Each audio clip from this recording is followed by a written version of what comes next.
Hello, everybody, and welcome to today's Anticast with Jake Hildreth and Tyler Jacobs. They are going to be covering PKI Foundations for Security Pros. And thank you so much, Jake and Tyler, for being here today and sharing your time with us. I'm going to head to the backstage, and I'll come back in when there's about 5 or 10 minutes left, and we'll do some Q&A. Good luck and have fun, y'all. Sounds great. Yeah, thanks for having us, Zach. Yeah. You know, I wouldn't be in security if it wasn't for John Strand and the BHIS expanded universe, right? Like it's one of the things that I always tell The everybody. community, And man. The community. Can't do any of this without the community, right? the pay what you can courses back when I was a sysadmin going, how do I get into security? Like, yeah, I took two Game of the changer. three that were available at that time from John, and yeah, got an introduction by fire. Well, I genuinely cannot tell you how much we appreciate you coming back here now after all those years and then sharing your knowledge with us, man. You're a perfect example of like how this community thrives and continues to thrive because there's people like you who are willing to come back and share their knowledge and just pay it forward and continuously pay it forward. And we could not do this without people like you and without all the people here in the audience right now joining us. So seriously, genuinely thank you to you and everybody else. And for those of you out there, please take, like use Jake as an example. And if you've taken one of our classes, you want to come back in a couple of years and give a webcast or, teach a class, reach out to us and let us know because, again, we can't do this without y'all. Thank you, man. Like genuinely, truly, sincerely, that means so much, and it's so exciting to see like you come back to do this. Like it's like how it's crazy how Yeah, all comes back around, right? it all comes back around. Yeah. Big circle, big circle. Awesome. All right, have fun, man. I'll head to the backstage so you guys can get started. Cool. Let's get into it. Yeah, as Zach mentioned, PKI Foundations for Security Pros. I'm Jake. And I'm Tyler? gonna find my clicker, and we're gonna talk about who we are real quick. Just real quick. So I am Jake Hildreth, husband, dad, recovering sysadmin has been my tagline for a while. Been moved into security about 4 years ago from sysadmin for about 20 years. My beard has gotten grayer. That's my wife and my daughter. We were in Iceland this summer. Great trip. Go if you can. I am currently a principal security consultant at Symmetric. We do Active Directory security assessments on the team that I'm on, as well as Enter ID assessments. And then if you happen to have an incident, whether malicious or accidental, we help you recover too. So that's the team I'm on. I like to build open source tools. Locksmith is the thing that got me kudos. But I like building everything in PowerShell, everything PowerShell all the time. I am a PowerShell MVP because of building in PowerShell all the time, as well as identity and access. And then I met my co-presenter, Tyler, actually on a BHIS presentation. Tim Medine did, hands-on Kerberos. We chatted a little bit. I met him in person last month and said, "Hey, you want to jump on this thing?" And he's like, "I want to jump on this thing." So with Just that, I'm going to hand it off to Tyler. Who are you? Hi everyone. I'm Tyler. You probably know me more as Pullman Jim. I hang out on the Active Directory subreddit, so say hi on there sometime. But like Jake, I'm also a husband and a dad. I got two little boys. Um, I am not a recovering sysadmin. I'm still suffering through it. So I work in healthcare. Been doing that for a while now. I am probably it's like depends how you measure it, 15, 20 years, give or take. My current title is principal security engineer, and I always like to throw a dash directory services after that because that's kind of what I do. I do work for a healthcare organization right now. I'm not putting their name on here, not because it's a secret, but because I forgot to ask them for permission. So we're just going to say that you can find it if you want to. Like I said, I moderate the Active Directory subreddit, so go check it out. We do that volunteer stuff, me and a couple other mods, and the big thing I'll throw out there is we have a huge wiki that we've set up. It's got a lot of free resources, and I throw it out for Andy Siphon. We just put them on there like kind of a pre-approved resource, so check it out. Um, Absolutely. yeah, I've been doing the identity game for a while. Love all of it. So yeah, this is gonna be fun. This is my first rodeo, so we'll see how it goes. Let's rock it, man. Cool. So this is what we're going to talk about today.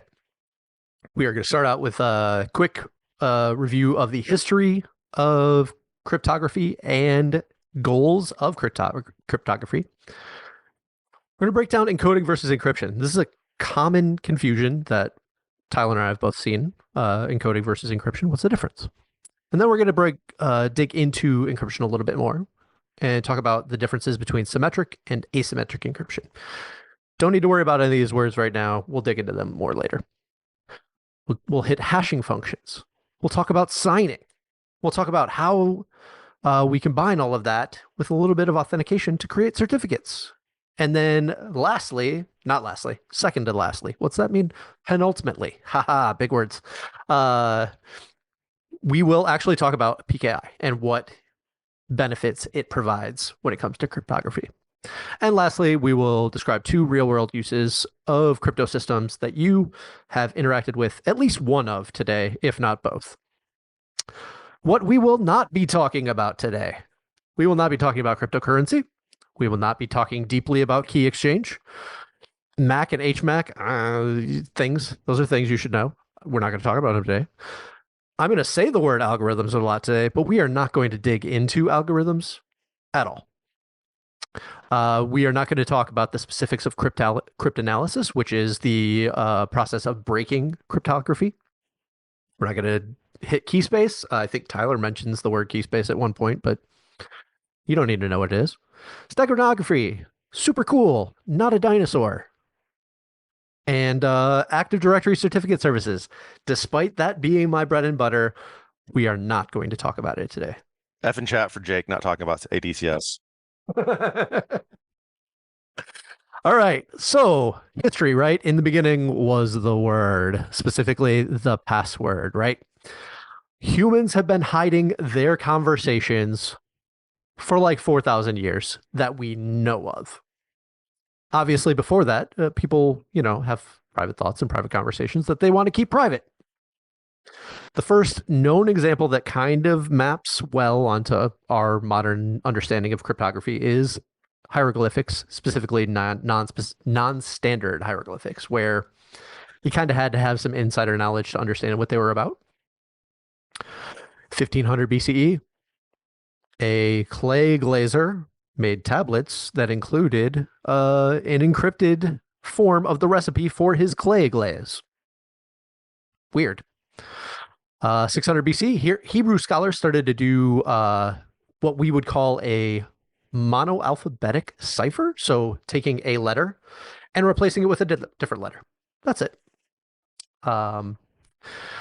400 BC, the Greeks created what's called the Polybius square, which is kind of like being able to mathematically represent language. 300 BCE, the Kama Sutra has a whole chapter about how you can send sexy secret letters to your lovers. 196 BCE, the Rosetta Stone was made, and Tyler's going to touch on that later, but yeah, it's pretty cool. 75 BCE, the Caesar cipher is in use, which is basically taking, it's something that the most common cryptography method that you've probably played with in the past of like, the letter A becomes the letter C, and the letter C becomes the letter E, and the letter E becomes the letter G, right? You shift everything. You take 2 alphabets and you shift them apart. We will touch on that more deeply later. Medieval times, right? We're talking 750 to about 1800. Arabic scholars really start to formalize how cryptography will take place in the future, and they discover frequency analysis, which is up until for a long time, that was basically the only way to break cryptography, was identifying like, hey, we use the letter E a lot in English. I bet this encrypted stuff uses, the letter E a lot in it too, right? Oh, I see the letter C is the most popular in this. Like maybe the C is actually the E in this other alphabet. So yeah. And then boom, boom, boom. English scribes started to do this interesting cryptography where they are doing polyalphabetic ciphers to hide little pieces of information in their writing. The 1400s, Arabic scholars again coming back with another one. That is actually where they discovered frequency analysis. Sorry. No, that's first polyalphabetic ciphers. I can't even read my own notes here. Then one of the most famous polyalphabetic ciphers is tabula recta, also known as the Vigneres cipher, which basically says like this first letter we're going to shift by 1, the second we're going to shift by 2. Like anyway, we're going to blow through these. Oh, Antoni Rossignoli, he made a cipher in 1626 that was not broken for over 350 years, called the Great Cipher, right? So like there's a lot of history here. But really, the stuff that you and I are most familiar with is since 1800 and beyond. From 1800 till about World War I, really started focusing on that. How do we break codes, right? How do we break cryptography? And really, all of the medieval systems that existed at that time were broken. And at that time, we also realized, like, hey, we could probably create machines that can do this encrypting and decrypting process more quickly, more accurately, etc. So first cryptography machines came around around World War I, and then the first one-time pad, which we are not going to touch on at all other than this, except for to say that it has perfect encryption. If you are doing a one-time pad perfectly, it cannot be broken. Unfortunately, it's really hard to do perfectly. So that's why it's not used regularly. World War II, we had the groups, the Allies and the Axis powers. These are a subset of the machines that they built during World War II. And I think Tyler and I talked about it earlier today. 20, 30? Yeah, it's a lot. Yeah. A lot of machines that were built to sort of speed up this process. And that doesn't even cover the ones built to break those. Like it's just right, exactly. Look, just tons of machines. Machines. So it was clear, like, hiding your battle plans was important. So you create a ton of them. All right, now we're in modernity, right? First off, we got to talk about Claude Shannon. Claude Shannon, sort of a grandfather, father, whatever, of information theory, not just cryptography, but information theory. How does information work? And a lot of the later cryptography is built on those theories. The first publicly available cryptography system published by the US government. They had systems of their own that they did not publish, but this is one for public use, was DES. You'll still see DES out in the real world. This is still a thing. It is horribly broken and not secure at all, but it's still a thing. Diffie-Hellman, I said I would talk about or mention key exchange. This is a key exchange method that allows people to communicate over an insecure channel securely. RSA. This is the first asymmetric encryption method that was popular, that uses two different public keys or two different keys. We'll dig into that mention again, asymmetric encryption, in a little bit. Then we start to talk about hash functions. Yeah, Tyler's favorite. Message digest algorithms, first published in 1989 and since then broken several times over. Digital signature algorithm. This one is published by the US government again and broken again pretty quickly. Do not use it. Secure hash algorithms. This is one that you may have seen. SHA-1, SHA-2, SHA-3, etc. This is a modern hash algorithm. We'll talk about what hashing is in a little bit, right? That was on the list. Wanted to mention elliptic curve cryptography, a different type of public key cryptography. And it basically allows you to do similar things to RSA, but with much smaller key sizes, right? Yeah. And the most commonly used one right now is AES. It is mostly unbroken. AES is a symmetric encryption method published by the US government in 2001, based off of the Reyndal cipher that came out in like 1991, but formalized, et cetera, et cetera. And lastly, post-quantum cryptography. That's the future. It's a buzzword for now. Tyler, do we need quantum computers to be able to factor, the number 33? No. No. I don't think so. No. Right. So Yeah. there's a lot of hype out there about Yeah. we need to be worrying about post quantum cryptography. We don't have quantum computers that are. It's definitely a future concern. It's definitely something to be like keeping an eye on. But I mean, like I think like 12 bits is the most they've gotten them to, or qubits, whatever. I mean, those aren't very big numbers, and we're talking, numbers of 192, 256, 2000 bits in some cases. Like, no, we're not touching that yet. Yep. So that's some history, right? We started out for basically this all boils down to humans want to protect their knowledge, and understandably so, right? Some things are just secret. That's cool. Goals of cryptography. Number 1, what did we just talk about? Keeping stuff secret, confidentiality. And as Doc mentioned in the pre-show banter, right? That's not the only thing that cryptography is good for. It is important, right? I want to send Tyler a message telling him where, we're going to go get dinner tonight, and I don't want any of our annoying friends to show up. I just want Tyler to show up. I'm going to send it to him confidentially. But the other things that are added, integrity, right? Doc mentioned this in the pre-show as well. Integrity, knowing that something that I send to Tyler has not been changed in the delivery. For example, we've got this Integra here. It's got this license plate on it. You can look up in a database and see what that license plate refers to, right? Hashing. This is what we're kind of a prelim to hashing.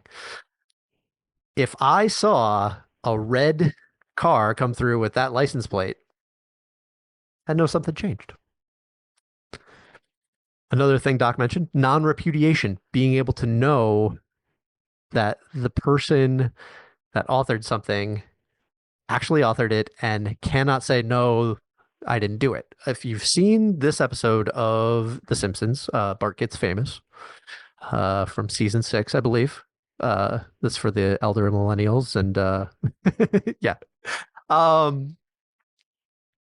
Bart gets famous because he knocks down Krusty's set, and he says, I didn't do it. But of course he can't refute that because it's on video.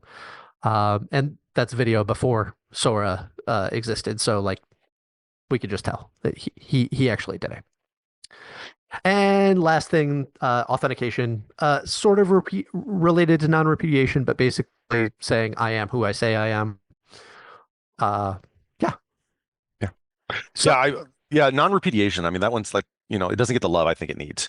Like, it's such a big part of how digital communications work, and all of this, like being able to say who done it or who didn't do it is tremendous. And like the other ones get a lot of credit because their integrity and confidentiality. They sound cool and stuff, and like nobody knows what repudiation means. So,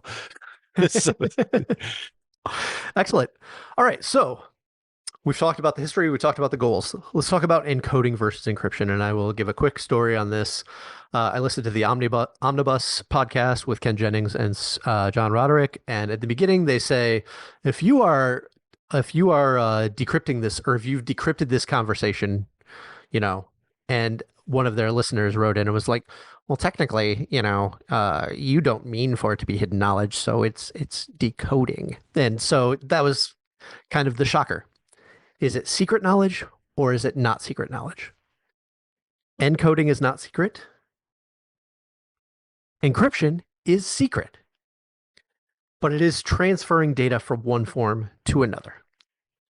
With encoding, there's no change in the underlying data, right? Or it can be easily undone, right? There's just a system, an algorithm to transfer from one method to another, and there's no secret knowledge needed. So ASCII, UTF-8, Braille, Morse code, base64, etc. These are all encoding methods. You can take a word written in ASCII and convert it into and encode it into Braille, right? You're not trying to hide that knowledge at all. It is not secret. It is just in a different form. While I was doing some research for this, I came across the cetacean cipher. This is awesome. It's just awesome. Made me just laugh so hard that I had to include it. So here's our message. Hello, Anticast. And this is what it is if a dolphin was going to say to you. So you can try this yourself. I'm going to start writing all of my text messages to my wife in the cetacean cipher because We need to get an RFC going today. Let's do it. love it. Next up, something that sort of bridges the gap between encoding and encryption. Tyler, why don't you talk about this? Yeah. So when Jake and I were talking about this originally, I was like, "Have you mentioned the Rosetta Stone in there?" And he's like, "What?" And like we just kind of go back and forth. He's like, "That's a really great thing to add." And so the Rosetta Stone, if you don't know, was long, like what 196 BC. I think that's when you said Yeah. Yep. it was made. It got kind of lost because it got shoved in a museum back room kind of thing, and nobody knew what it was. And between the time of like Egyptian hieroglyphs and Egyptian language being written and about the fall of Rome, it just got forgotten. Nobody knew how to translate it anymore. And so like they kept finding all these artifacts with it and nobody knew how to translate it. And somebody ran across the Rosetta Stone. And the big thing about it is it has like ancient Egyptian, it has Greek, and I think it has like either Coptic or Phoenician. I can't remember which one. And it basically everybody knew how to translate Greek, and they realized that the hieroglyphs, or maybe it wasn't hieroglyphs, but the Egyptian matched the Greek as far as the meaning, and so they were able to kind of see that. And I felt like this was like just a one, it's kind of an example of keys, or even, but it really is a fantastic example of encoding because it shows that there wasn't secrets. They wrote this information down on purpose, and it was intended to be remembered, but the language got lost, so the encoding got lost. So like all of a sudden, all the computers in the world forgot UTF-8. Nobody agreed anything UTF-8, but that doesn't mean that it was hidden on purpose. And I think it was also a great example of like how encoding can be mistaken for encryption. Yep. I thought it was just really kind of interesting. Yeah, when I first saw, base 64 encoded stuff, however, 25 years ago, right? Like, I'm like, Can't break it. Yeah, no, I have no clue how to figure that out. Yeah, but no, it's just you throw it in a decoder and you're good to go. So, all right. In contrast, encryption intended to remain secret. Yes, there is confidentiality, right? The important part of that is there is a piece of secret information. We're going to call it a key, just like a key for a lock, right? Maybe you have one key that locks and one that unlocks. That would be a symmetric encryption scheme. If you've got two different keys, right? You've got an asymmetric encryption scheme. We'll talk about the specifics of those two keys in a little bit. But again, it's something. Those older systems, right? They've got wheels that you need to turn or something. But in modern cryptography, keys are just really big numbers. And we're talking really freaking big numbers, like 42 bits of data. What is the smallest key that's out there? 40 bits, probably? I think 40. I mean, Des was 56. So, I mean, that's dead. So, and you're getting into exactly, those are big numbers. Thank you, Lionshare. Very true. Yeah, well, I'm gonna put that in perspective real quick. Like you talk about IPv6, and everybody talks about how IPv6 is dead. That's 32 bits. That's about 2 billion, 2B with billion. And IPv4 is 2 billion. IPv6 is 128 bits, and that's like a number I don't even know how to call it. Like, you think about that. And these key sizes are bigger than those numbers. Like, that's just a way of conceptualizing it. Yeah, gigantic numbers. Definitely over 9,000. Thank you very much, Samson. Okay. And I do want to touch real quick on Kirchhoff's principle, which is the whole basis of what modern cryptography is built on, which is basically saying a crypto system should be completely public and transparent and unbreakable if you don't have the key, if you don't have the secret piece of information. You can publish everything. And that's why modern cryptography continues to improve, is that people create a crypto system, they put it out for public consumption and public review, and it gets reviewed. It's awesome. And as long as you keep your private key private, theoretically unbreakable.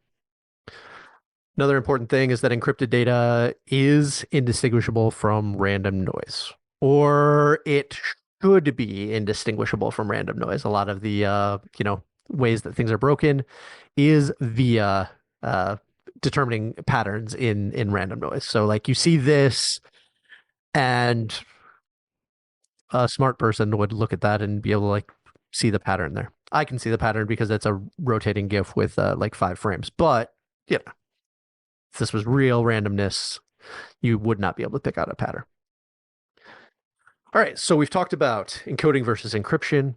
Let's talk about encryption and dig into those. I've said it a few times, symmetric and asymmetric, right?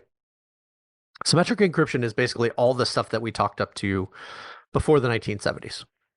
So yeah, asymmetric encryption is only 50 years old. It's wild. Yeah. Pros of symmetric encryption. You can use the same key to encrypt and decrypt a message. That's really easy to understand. I have some information. I encrypt it with a password. I give Tyler the password and he can decrypt it. That's it. It's very yeah, it's just simple. It's easy to understand. But Jake, how do you get me that password? Oh, you're skipping ahead there, buddy. But because it is so simple, right? Because it is the algorithms to do this are really simple. It's very fast. On the order of sometimes like 5,000 times faster compared to asymmetric encryption. But as Tyler alluded to here, that password that I was going to share with Tyler needs to be shared in advance of me giving him the data that is to be decrypted, right? That is an incredibly hard problem. The secure channel problem is incredibly hard. How do I know that the password that I just handed to Tyler was not intercepted, was not listened to? Very, very difficult to actually know for sure. Another big problem with symmetric encryption is that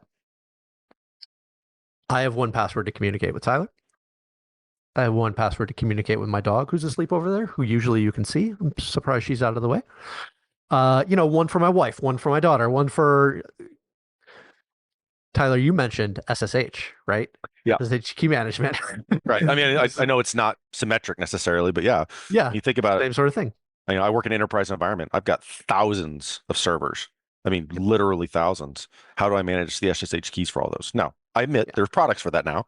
But if you think, without those products, how do you manage that kind of thing? It's the same thing. And lastly, really, symmetric encryption only handles confidentiality.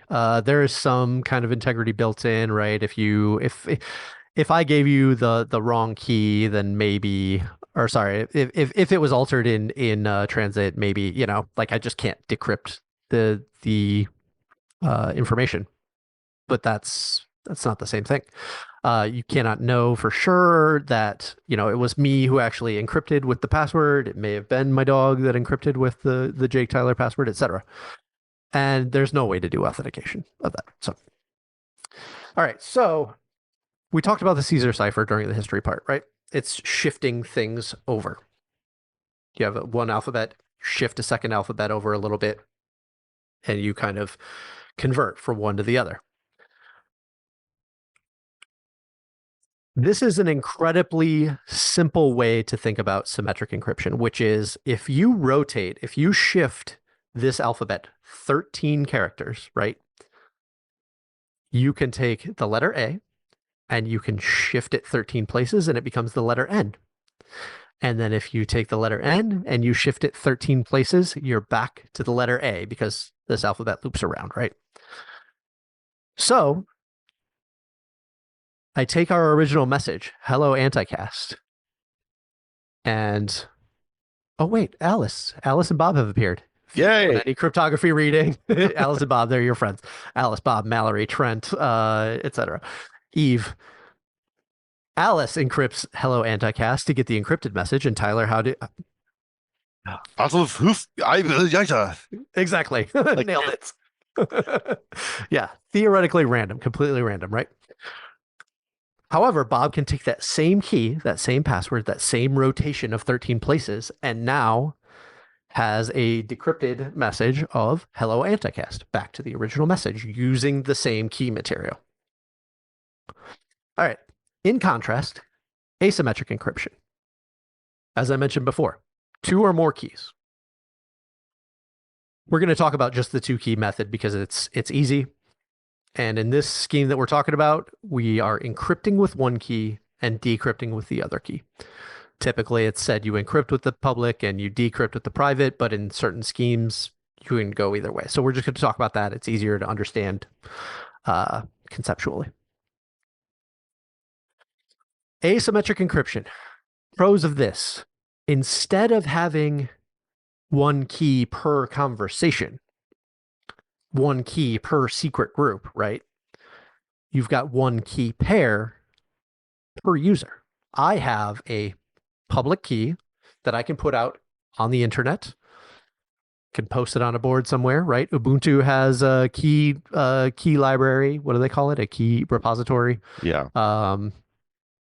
Key Factor had one for a while. Who else? MIT has a public key repository. And you only have to defend your single private key. That's it. So it's easy-ish to manage. Defending the private key can become a little difficult. And, there's a whole series of or class of attacks that are all about gaining access to a private key and then using that. But the cool thing is that public key, as we mentioned, can be posted public. It's out in the world. And that is much easier to do than a secure channel. I could literally, right now, while talking to Tyler, give him my private key. I'm going to give it to you in base 64, and you just have to write it down real fast. You ready? Go. But that's easy because, again, my private information is still private. I encrypt with my private key, and he can decrypt with the public key that is out there. And it actually adds on some benefits of confidentiality, or it provides confidentiality, just like Symmetric did, but it gains integrity and non-repudiation. We'll talk about that in a little bit. Unfortunately, the algorithms for asymmetric encryption are complicated and therefore not nearly as fast as symmetric encryption. And really, there's no verification that the public key is actually from the person that it says it's from. Tyler, could write up on MIT's key repository, Tyler Jacobs, here's my key. But really, do I know that it's actually Tyler? I do not. We'll talk about some future things that actually address that. But right now, let's talk about how asymmetric encryption would work. And again, we're going to go back to the Caesar cipher because it is so easy to understand. Do not ever use this for encryption. Please don't do it. It's very bad and very easy to figure out immediately. In this case, right, we have two keys, 7 and 19, shifting 7 spaces and shifting 19 spaces. The example on the screen there of the shifted alphabets is the private key. It is shifting 7. When you're encrypting, right, you are shifting 7 spaces. And then I do that privately. I send the information to Tyler. He takes mine and he sees that my public key is 19.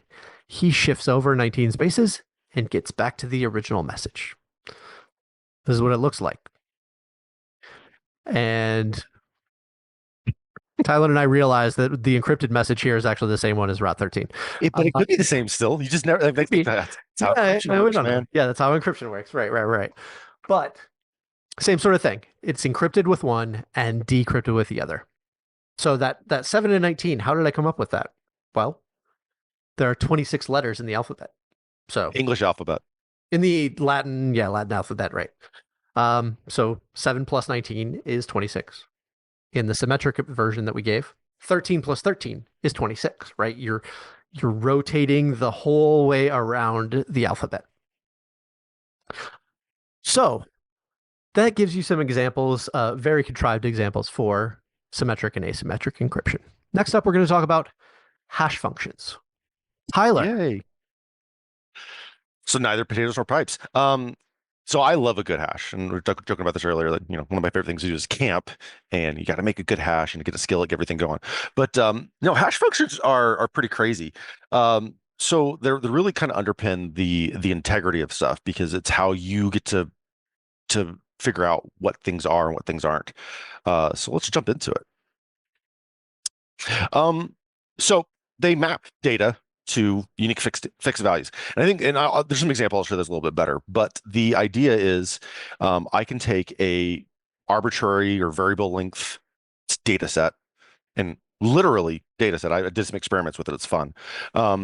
and then push it into a size that's a very fixed value and it's unique, theoretically. They can't easily be reversed. There's not like a mathematical function you could run against them to take them back a step. And even changing just a little bit can change how the hash works. And they're really that's how it ensures integrity of systems. You think about it, you change that one little thing in one code, you change one bit, one byte, or you add some malware, whatever, you get a completely different hash function. Some common ones you've heard, DSA, I haven't heard that in a while, so that one kind of like threw me through a loop. But MD4, MD5 come up a lot. With RC4 being killed, that's a different thing, but it uses the MD4 function. SHA 1, 2, 3. I think they're even working on 4 now.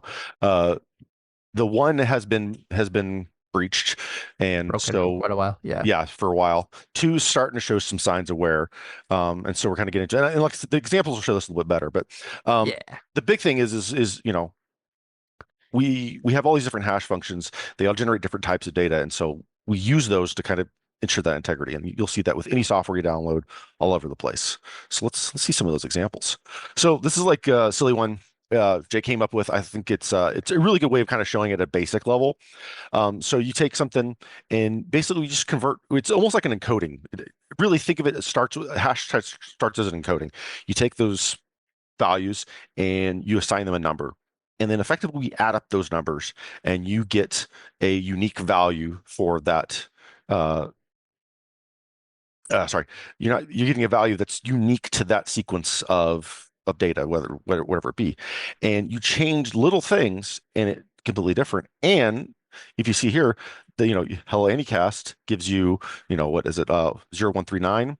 But if you change just drop it down to hello, you get 0052, which isn't necessarily related to the first one. And then take it a step further. If I just change one letter in Anycast, the whole thing changes.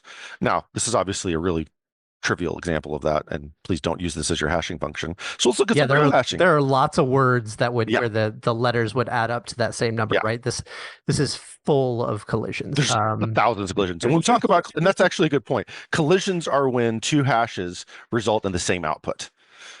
So and that's why MD4, MD5, and SHA-1 are considered dead. Is you put that same, you can put in 2 different inputs and get the same output. I think you're saying like Google figured out with SHA-2 recently, they could put like 2 PDFs in there and they got the same. Very custom, very specialized PDF. It's a big thing. And like I said, so let's look at some real examples. So here's a SHA-1 and SHA-2 stuff. And so you take hello Anycast and you get those outputs. You take hello, you get a different output. You take hello Anycache, completely different output. And if you noticed, there's nothing like shared about those. It's not like it's continuing on. Whereas if you take base 64, we talked about encoding earlier. If I do base 64, I will see these sequences repeat. And that's kind of really different. This is noise at this point. It's really noise. And as you increase so the difference between SHA-1 and SHA-2 is really like how many iterations it's doing and the block sizes and the key sizes and that kind of stuff. That really affects that sizing, and that really becomes important later on because as you increase that size, basically your output length, you give yourself more options. That becomes that greater amount of entropy to represent data in a string like this. Less likely to have collisions, right? Right, exactly. Yep. Yeah, the longer there. So. Yeah, that's where the MD4 and MD5 are lost now. Is because they run into each other. Yeah. So this was an interesting one that you threw in, the variable length to fixed length one. Yeah, I think that's a cool thing.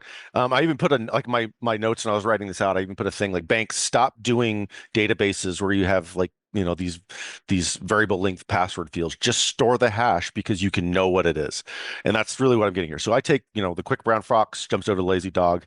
I get those outputs. Okay, fine. I do that 100 times.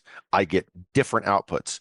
So here we're seeing it's not compressing the data. If you zip that, I will get a file that's decent size because zipping is just storing that one value and just saying repeat it X times.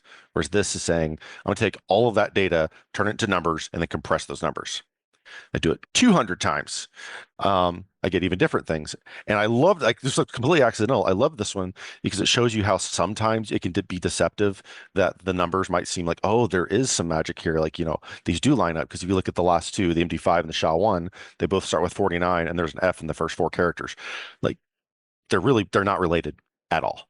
Nope. And that's just the beauty of hash functions. And so it creates this uniqueness that transitions throughout things, and you can use it for all aspects of digital communications. We're talking earlier, we're talking about uh, how asymmetric keys work and stuff like that. And it's like, it doesn't provide integrity.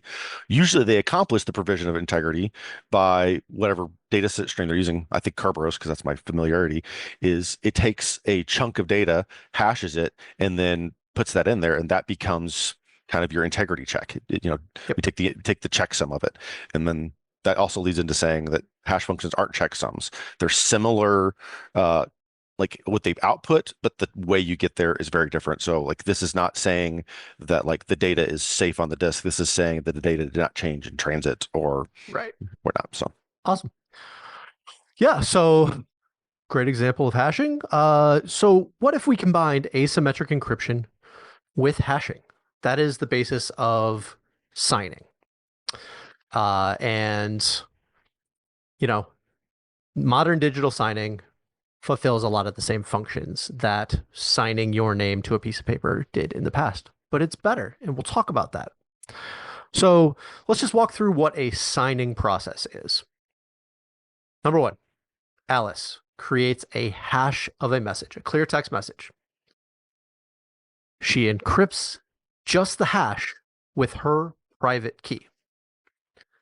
Alice sends that clear text message and the encrypted hash to Bob.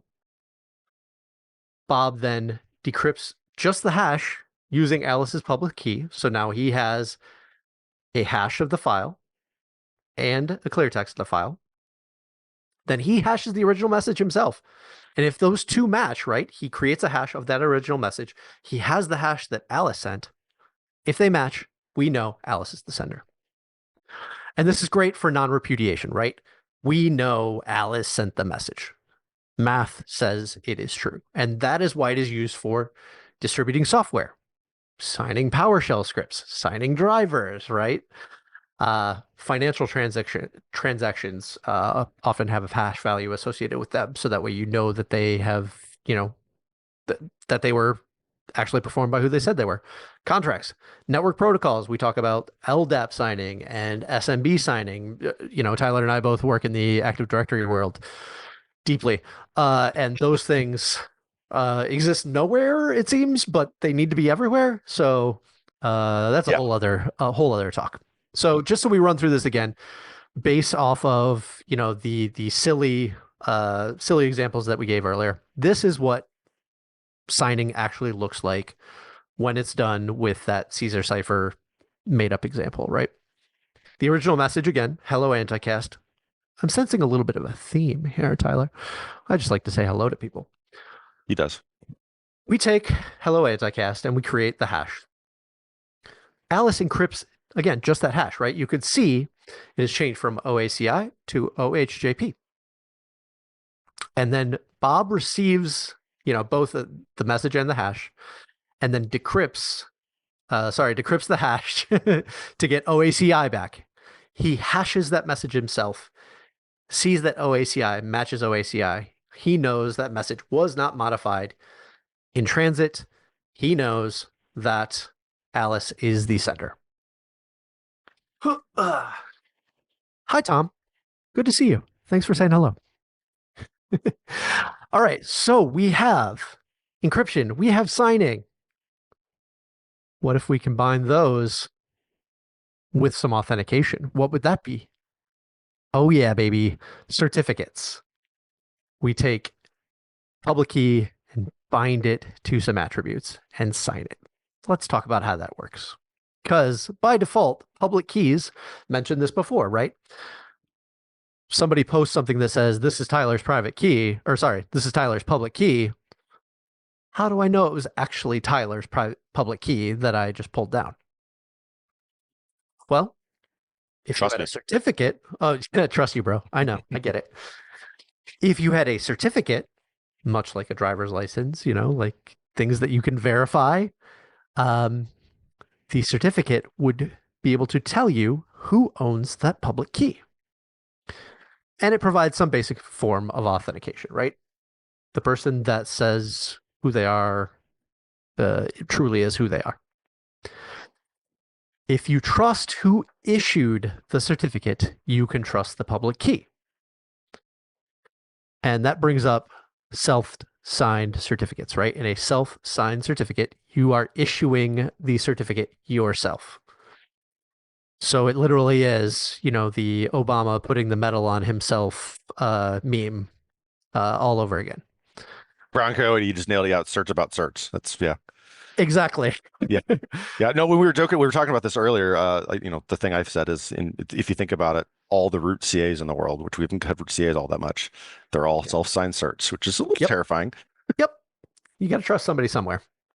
But yeah, it's a common misconception that like you go to a website, right? And you get that self-signed cert warning. It says, this may not be private.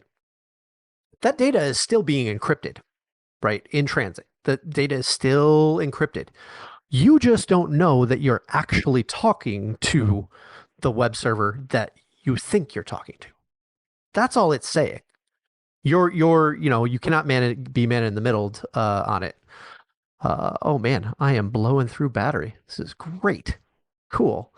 Let's see if I got a low power mode real quick. We'll make this happen fast. I got you, fam. Cool.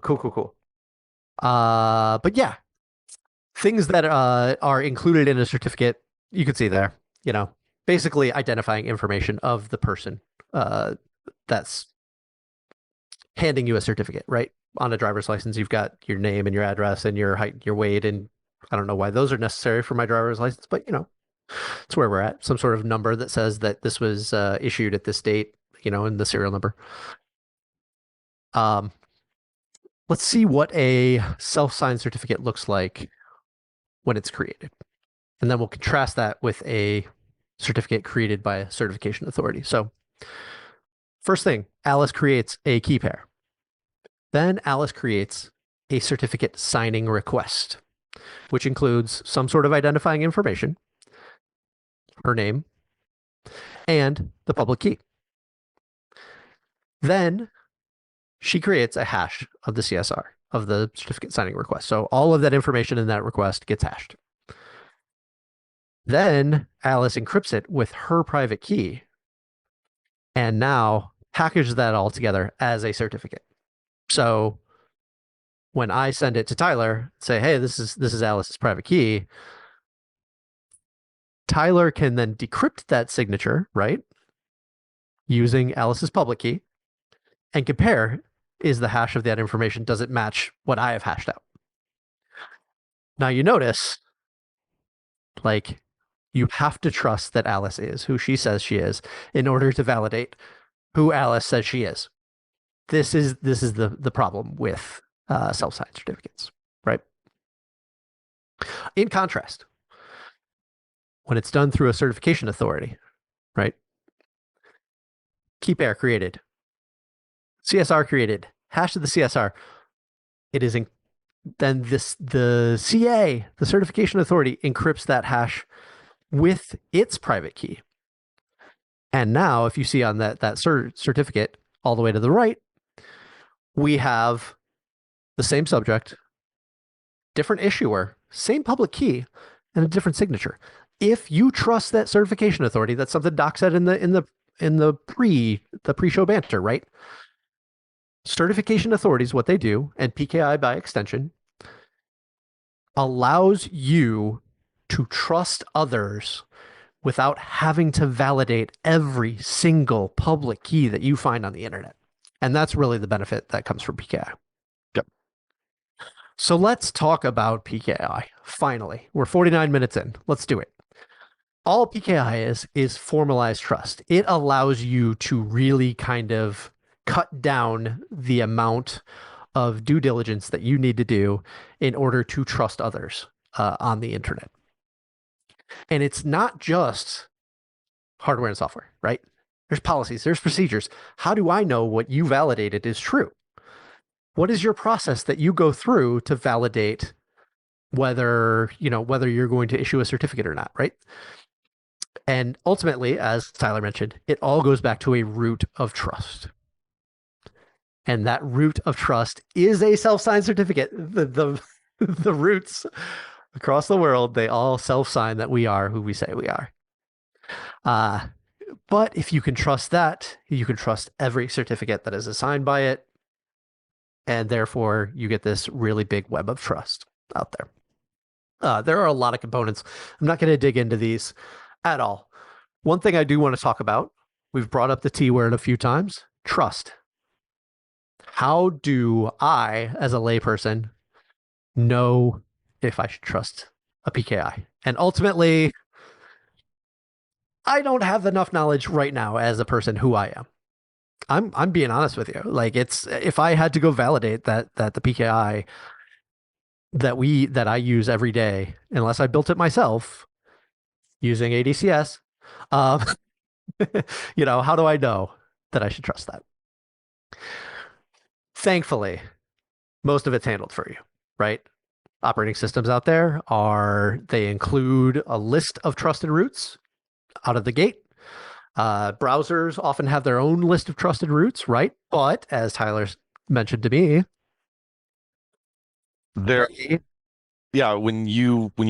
server 2025, the general availability ISO, if you check it, it's got 7 CI root certificates that are expired. And I'm not saying like expired with like a week, like 1999, 2001, that kind of thing.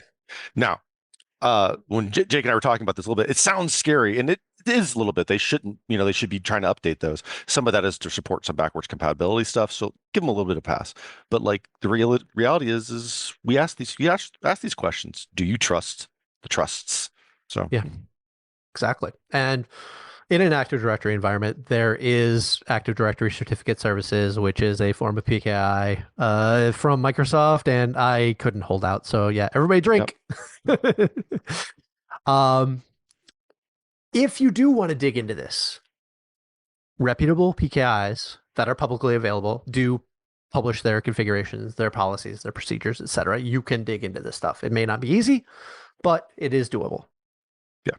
And, we were a little hard on some of this. The reality is most of the root CAs are extremely well hardened. Like it's, yep. I mean, ask questions, trust but verify. We're security guys, so we ask big questions, but they are very well hardened. If you try to go get an issuing certificate, which I'm not covering, from one of the roots, they make you go through a lot of paperwork and a lot of hoops to jump through. So, yeah.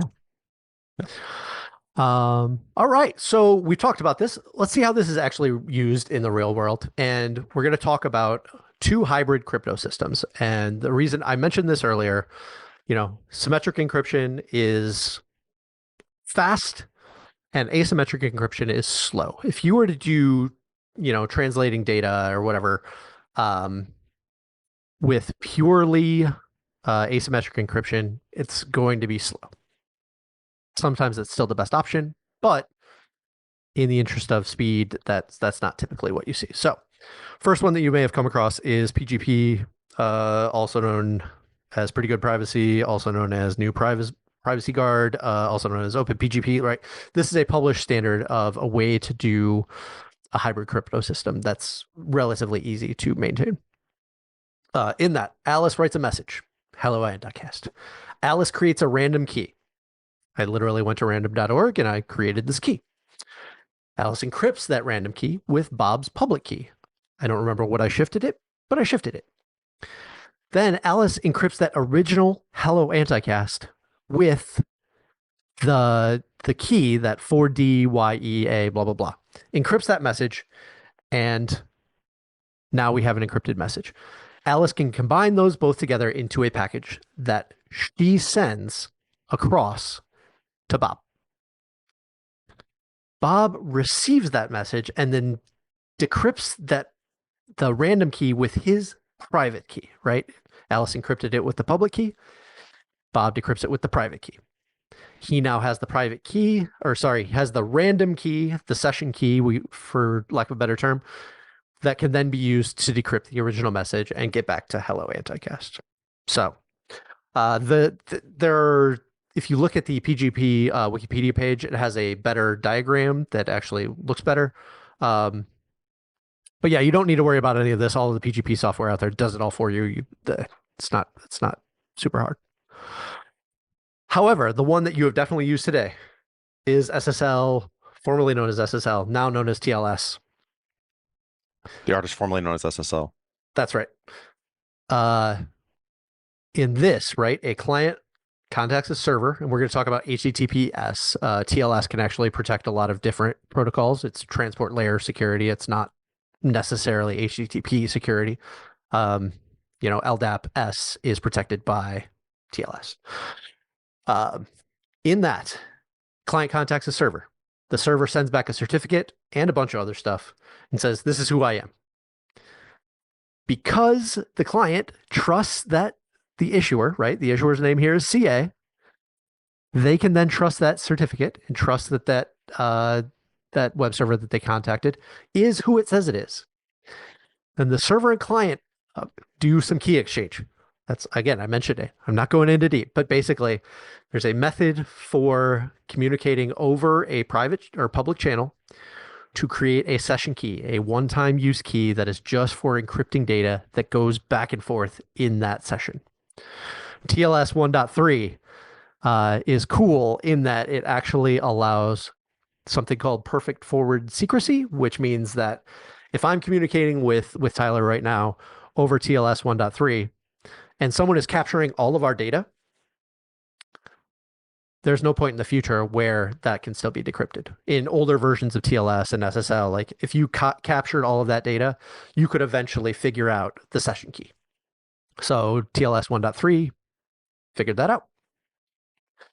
All right, we are getting to the top of the hour, so let's do a quick review. We're blowing through it. Woo! Woo! 4,000 years known humans have wanted to hide things, right? For sure, it was millions of years before that. Encoding, reversible without keys. If you know the algorithm, you can transfer from one to the other. You can go into the weird, into all different decoding methods.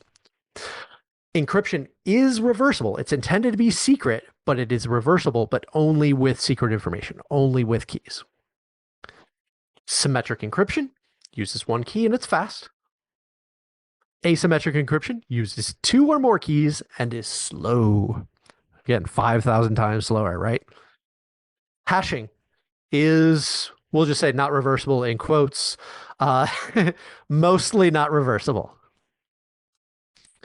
Signing combines hashing and encryption to provide non-repudiation. If you sign something, that means I made this thing, right? Certificates bind an identity to a public key. And PKI, while it does introduce it makes the modern internet possible, it still does that with a lot of costs associated, right? Nobody's going to stand up a PKI on their own that is serving millions and billions of people. And lastly, most modern crypto systems do combine both asymmetric and symmetric encryption along with hashing, signing, and certificates to get the benefits of all of the above. That's all we got. These are some resources. Everything that you just saw today, slides and the everything up on GitHub. You can scan that QR code. I promise it goes to that same resources link. I don't want your private data. I don't care where you came from. Just go and read the data, right? And lastly, thank you so much, BHIS, Anti-Siphon, everybody, for having us out. Like, always such a good vibe from the crowd, you know, always excited. And also, guys, this is Tyler's first time, like, speaking in public. Yeah. Yeah. So big ups to Tyler. Thank you so much for being supportive for me and, agreeing to do this. So, yeah, no problem. Anytime. So, yeah. And those are links. Hit us up. Screen. Yeah, y'all did fantastic. Thank you, guys. Talk to us. You taking the time to share your knowledge with us. It was wonderful. And Tyler, step away real quick. Time, man. Yeah. Thank you. You guys have a few minutes for a couple questions. Absolutely. Awesome, awesome. We are gonna go over a couple questions with Jake and Tyler here, but if you guys are wanting to participate in this week's CTF, just another reminder, I'll be putting that information in our webcast CTF channel in just a moment. But we are Oh gonna no, go over. Zeph just did something. What is that? I need to go decode that. Might have to do that. Oh geez. Let me get roles added here. All right. So first question is from Zoom. What is your opinion in compromised CAs, and that could be a valid concern, or is that the paranoia of working in security? Yes, it is a valid concern. It is also, I mean, I come at things from an Active Directory certificate services thing, approach, right? Like this is my bread and butter, and I have found that ultimately, if you have even a little compromise, even a little shred of doubt about the integrity of your certification authorities, it probably is worth it just to burn everything down and start fresh. I maybe that's the question that's being asked. Maybe it's not. Um, but yeah, when it comes to public CAs being compromised, ooh, uh, That'd be bad. yeah, that'd be bad. We know it's happened, right? But usually the vendors that are handling that thing usually are pretty good about revoking certificates as immediately as possible, and I am not concerned on that part so much. Like I said, it's me approaching it from a ADCS approach, drink, that burn it down and start over fresh. It's just do it. Yeah. Yeah. What else you You got for me? guys, sorry, I was trying to put the slides in PowerPoint Zoom, users. Yeah. but the file size is too big. So, Yes. Andrew, let me grab you the link for it and I'll send it to you. Cool. There you go. All right. Next one. Does PFS alleviate the concern about APTs collecting internet data to later be decrypted by quantum computer algorithms? Alleviate? No, I don't think anything could completely alleviate the concern, right? Like these things are they are perfect until they're not perfect, right? I mean, Tyler, do you have anything to comment on that? I mean, I'm just trying to think through it. I mean, quantum's scary because the fact, I mean, eventually it's going to be able to undo all the threads. But I mean, it's theoretically going to be able to undo all the threads. Let's just put it that Right. way.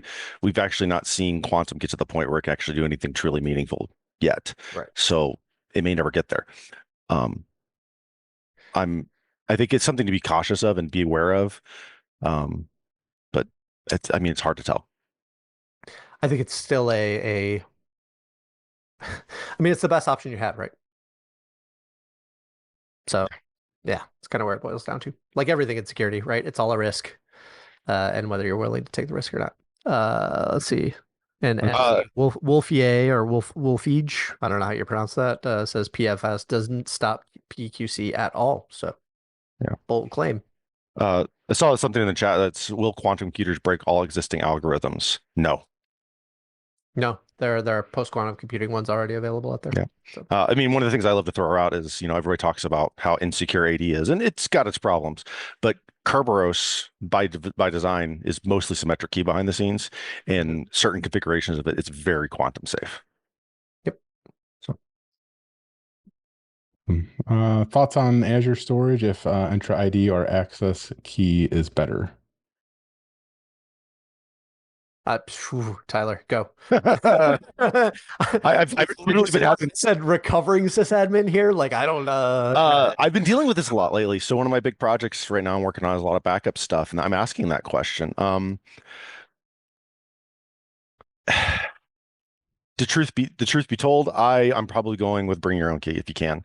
It gives you a little bit more control and you can do stuff. I mean, and that's maybe just like my tinfoil hat that, with the ongoing cloud outages and costing and all that kind of stuff. I mean, it's just nuts. So, I tend to trust what I can control a little bit more, but I might be a little bit gray beard, even though I shaved today, than I'm letting on. I got enough for the two of us, don't worry. So Ooh, that's a great point from Root Beer there. Bring your own key is also a kill switch you manage. Ooh, Yeah, yeah, nailed it. yeah, Yeah, that's perfect. yep. Thanks, Root Beer. Everybody's asking where they can get the Clippy shirt. My wife got it made for me. My wonderful wife got it made for me. She found us, I think it was on Etsy or something like that. You send them a picture and they'll make you a shirt for it. Um, so she got one with my brother-in-law's dog's face on it because he loves his dog. And I was like, that's awesome. And then she heard I was going to Hips, so she got me this made for Hips. So it was fun. Yeah, heck yeah. It's awesome. Thank you guys. I'm do need to respond in regards to the CTF. I'm seeing that the forums aren't working, and I'm going to have to contact our support team to see what we can do about that because it looks like something got changed on the security side of things. So I'll have to update y'all once I hear back from our systems team to see what's going on with that. For the CTF this week, just you might have to come back in a little bit to participate in that. I will post the links and everything in the main chat for y'all so you can get access to that. Jared's asking, what do you guys think of cloud-based CAs when protecting keys in cloud HSM, of course? Man, like it's like hitting all the things I've talked about lately. It's crazy. I was actually having this conversation later this week because I've got a project going on right now that we're getting ready to do a lot more Citrix FAS, and we use Venafi as one of our PKI providers. And if you don't know anything about it, and I'm not slamming it at all, it costs per cert. There's licensing stuff, but it costs per cert.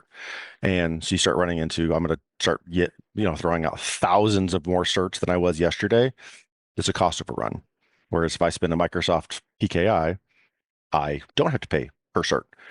Challenges, and Jake, you'll probably 100% agree, root management is hard. Like that is the hard part because you have to build, there's so much policy and procedure around that. Who has the keys, who has access to it. I'm not gonna lie, I'm severely considering just throwing it up into the cloud and letting somebody else manage the root aspect of it. It makes sense because the truth be told, when you have to renew that in 10 years, 'cause it's about the average, I just rebuild it. Why not? Um, and somebody I was talking to about actually said something about using like the YubiKey HSM. I'm like, I'm not sure I want to trust an entire, enterprise infrastructure to a $650 HSM, budget or not.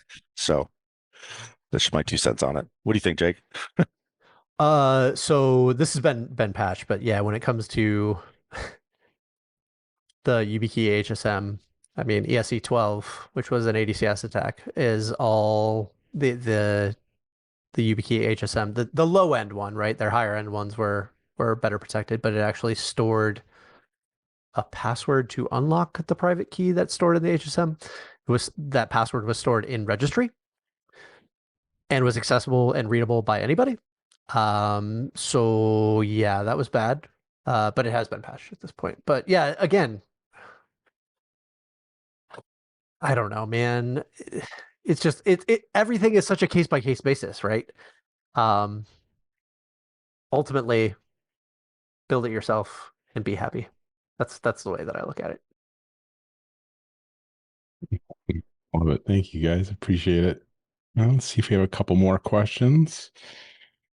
Looks like we got one more here. As a beginner in cryptography, I get the theory, but I want to practice. What will you suggest a person to do then? We have a workshop coming up that I can recommend. But if you guys have other recommendations, please, yeah, let us Build know. it, build it. Build it.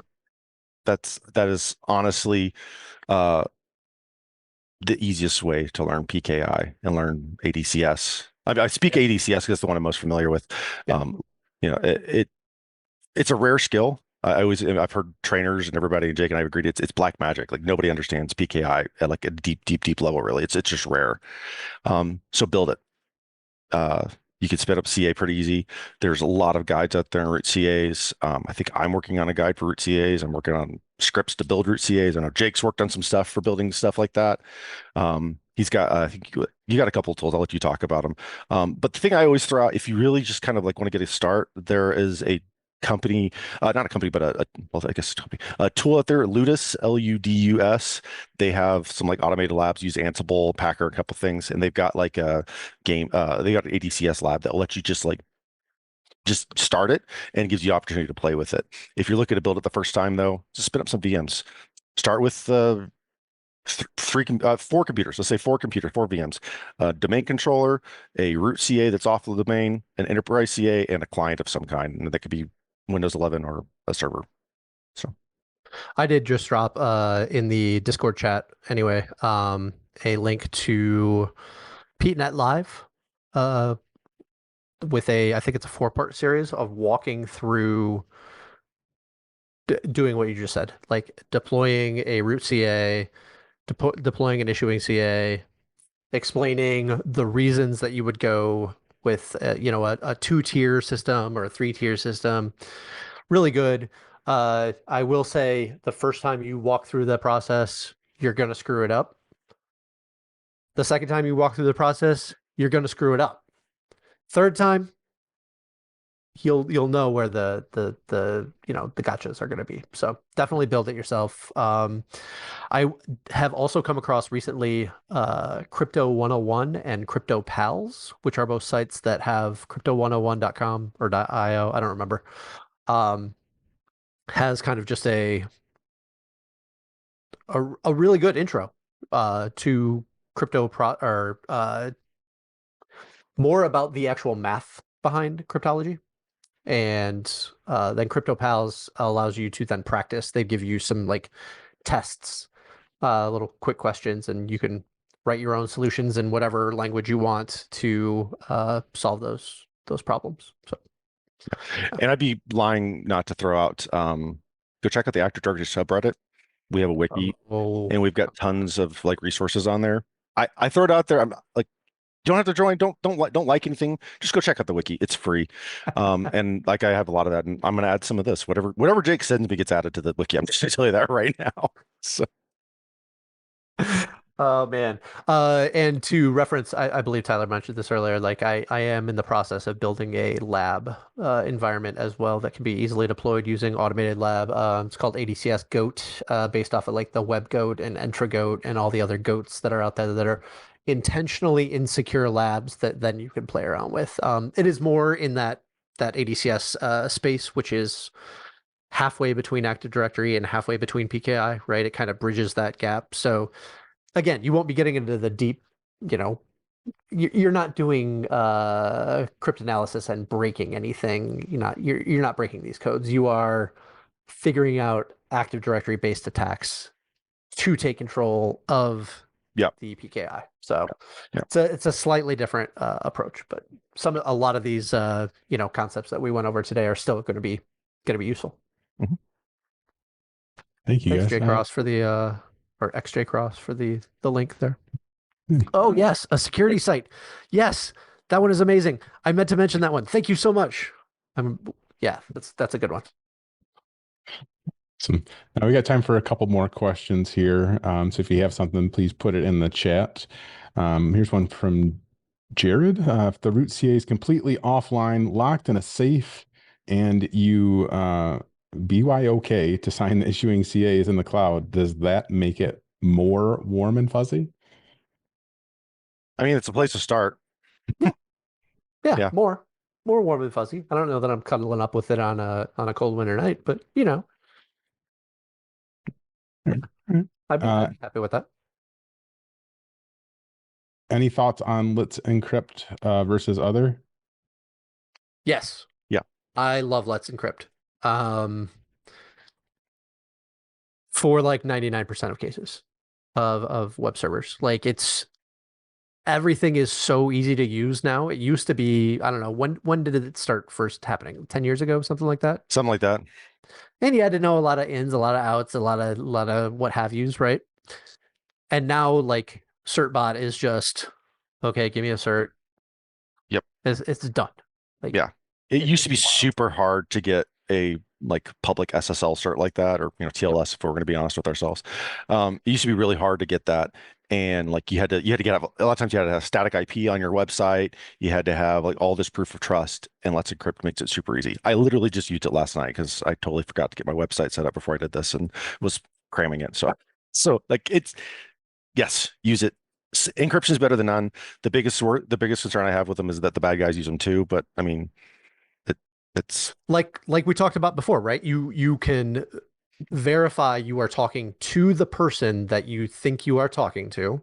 yep, You cannot verify that their actions that they take are going to be good, right? That little green lock on your screen does not mean everything is happy and good. You can still be scammed immediately. Yep. But you're talking to your scammer at least. So yeah.